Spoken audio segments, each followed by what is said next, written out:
Ce matin, Angers s'est réveillé sous le choc. Banque incendiée, guichet automatique détruit, vitrines brisées.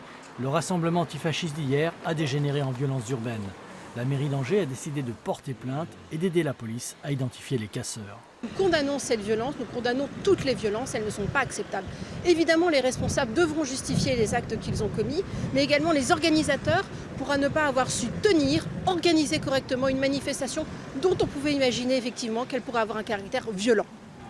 La manifestation avait débuté pacifiquement hier un peu avant 15 h, mais vers 16h30, des éléments extérieurs sont venus se mêler au cortège, une cinquantaine de Black Blocs venus de Nantes et de Rennes pour casser.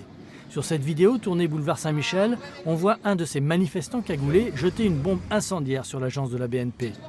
Les organisateurs de la manifestation ont annulé la soirée prévue et beaucoup condamnent cette dérive, notamment cette manifestante pacifiste présente au moment des faits. Ce n'était pas du tout l'objet de ma présence à la manifestation. Ma présence était de me battre pour que l'Alvarium ne soit plus sur Angers. J'espère qu'on ne va pas être récupéré dans cette histoire parce que ce n'est pas du tout l'objet de notre présence. Je suis rentrée très en colère. À l'origine de la manifestation, l'Alvarium, un local associatif situé dans une résidence privée où se réunissent des militants de la mouvance catholique identitaire. Depuis un an, les antifascistes angevins dénoncent l'existence de ce groupuscule. Pour les Angevins, ces violences vont laisser des traces. Récemment, on montrait qu'Angers était la ville la plus sportive de France. Et là, on va avoir cette image négative de destructeur.